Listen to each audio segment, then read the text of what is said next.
करतः चार्थेष्वभिज्ञस्वराट् तेने ब्रह्म हृदय आदि कवये मुह्यन्ति यत्सु धाम्ना स्वेन सदा निरस्तकुहकं सत्यं परं धीमहि।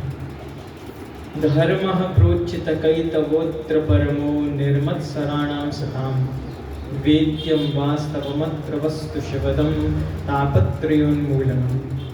श्रीमद्भागवते महामुनिकृते किं वा परैरीश्वरः सद्यो हृद्यवरुध्यतेऽत्र कृतिभिः शुश्रूषुभिस्तत्क्षणात्। निगमकल्पतरोरगलितं फलं शुकमुखादमृतद्रवसंयुतं पिबत भागवतं रसमालयं मुहुरहो रसिका भुवि भावुकाः।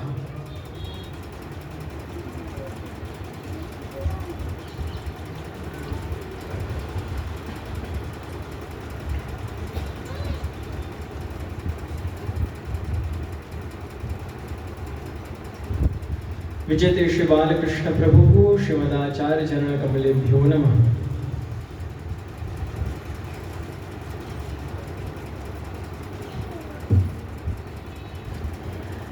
सर्वप्रथम तो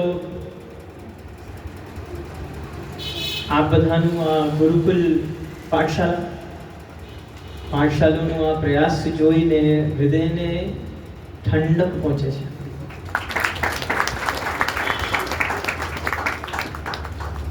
सुख नहीं, शांति नहीं, ठंडक।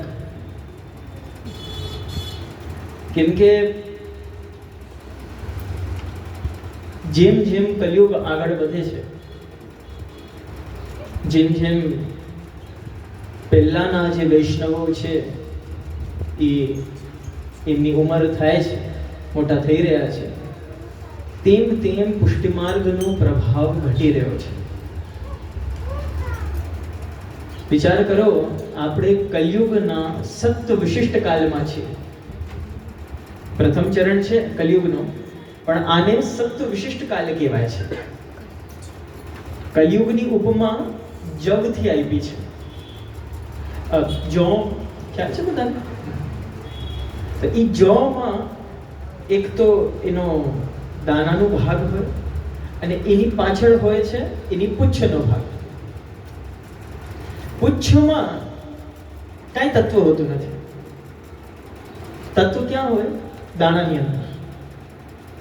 તો કલિયુગના જે 10,000 વર્ષ છે, પહેલાના આરંભના 10,000 વર્ષ, એ સત્વકાલ કહેવાય છે।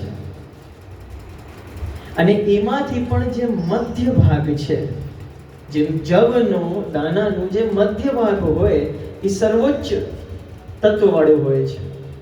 એવી રીતે કલિયુગનો જે મધ્યનો ભાગ છે, એટલે 5,000 વર્ષ, એટલે હમણાં જે ચાલી રહ્યો છે, એ સત્વ વિશિષ્ટ કાલ કહેવાય છે।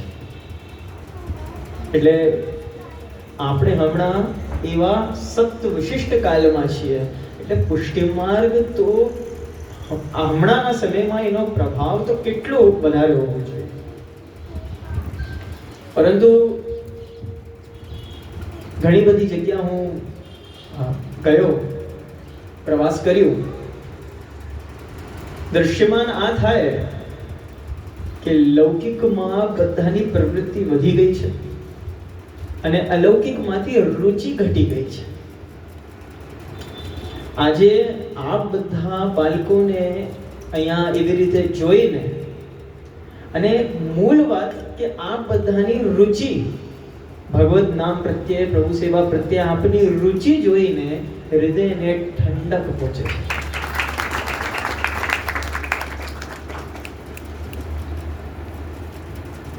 વિચાર આવે,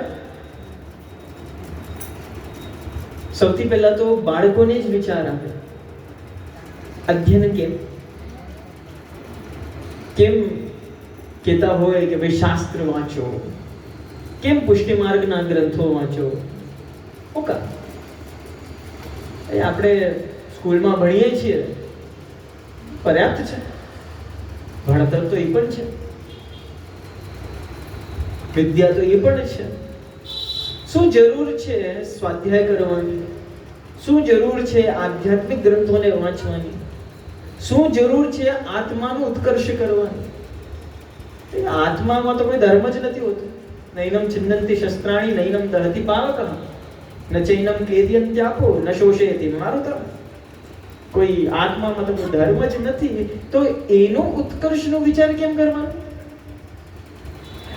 દેહનું ઉત્કર્ષ થતું હોય, ખાઈ પીને મોટા તાજા થઈએ, બસ પર્યાપ્ત નથી? ના, નથી. કેમ નથી? કેમ કે બહુ સરળ રીતે આપણે આને સમજીએ. જો વૈષ્ણવ, આ બધાને એક વાત કહો, ક્યારે પણ વલ્લભકુલ પધારે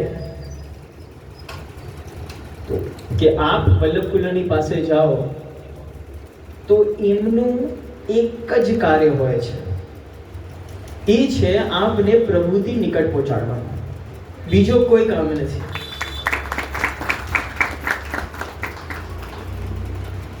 આજે આપ પ્રભુથી આટલા પણ જો નિકટ